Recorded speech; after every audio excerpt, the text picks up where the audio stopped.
these are intangibles but they are Yeah. real. The invisible things are what controls what's visible, right? Yes. And yeah, I agree.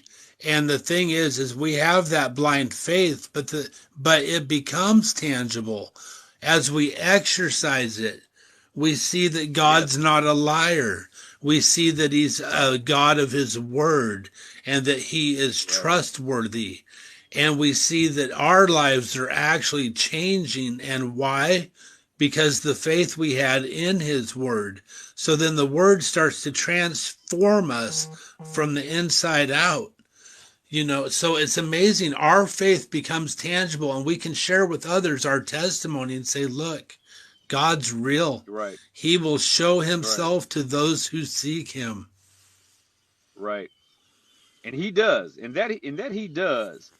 And it's like, and it's funny because no matter how much of him you see, and no matter how much he reveals of himself to you, you get to this point where it's sort of like, it's like you don't know what to do. It's like, think about the transfiguration for a minute, right? So you have Christ on this mountain, the Mount of Transfiguration. Yes. And then appearing with him is Moses and Elijah. Mm-hmm. And Peter says, Lord, should I make a tabernacle for one for you, one for Moses, and one for Elijah? And then it says that suddenly Moses and Elijah disappeared, and God spoke from heaven. The Father spoke from heaven and says to the apostles, "This is my beloved Son. Hear ye him." And then they became fearful and afraid. And then it wasn't until Christ laid his hands on them where they were lifted up and they had this confidence renewed. Mm. But Yeah. what Christ was telling them is that the law and the prophets, Moses and Elijah, they are not on equal footing with me. They spoke of me. They spoke of me. They pointed toward me. But now I am here. The substance of which they are shadows. I'm here with you.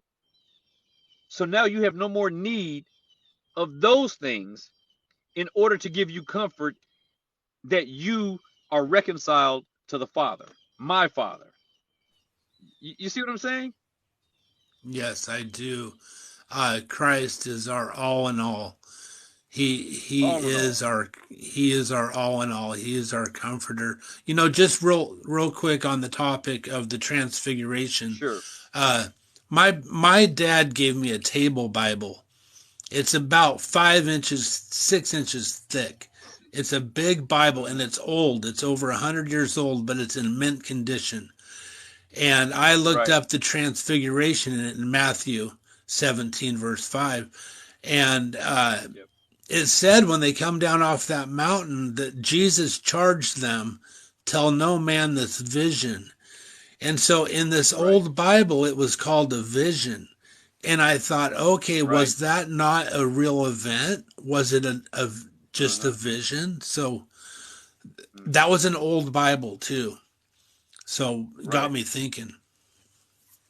Right.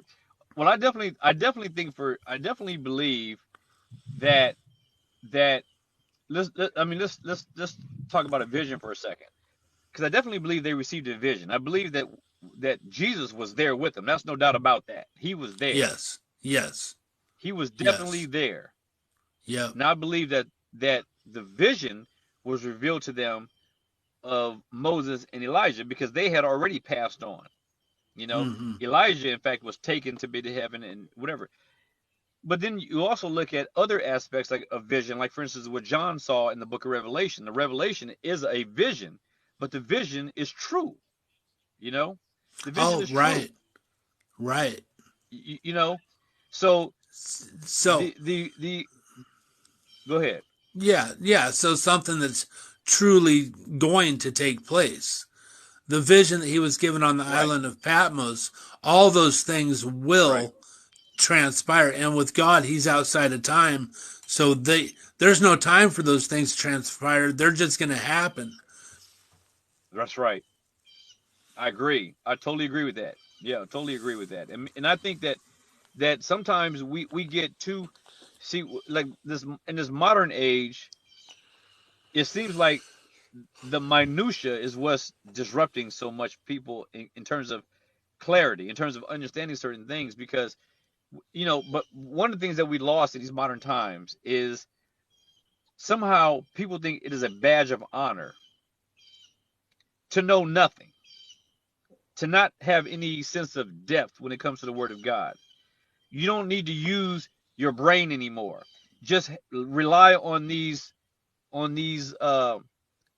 feelings and these emotions and Oh, this sort of and this oh euphoria, yeah.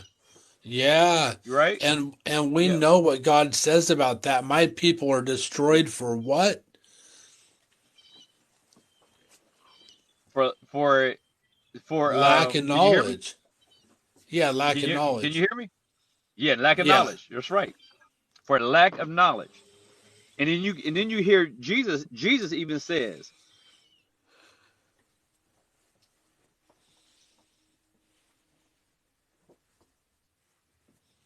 to study, right? Well, you actually were Can you hear me froze up okay? for a minute. Yeah, I can hear you now.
Can you guys in the comments hear me?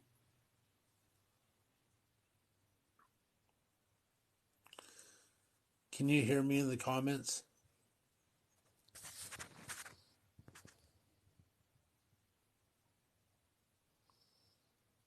Wow, okay. Yeah, I'm not sure what happened to him.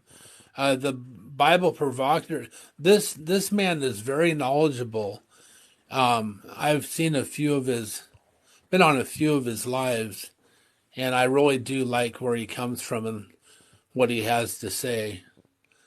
Um, but I just want to say, bless all you guys. I'm probably going to join this live again when he gets back.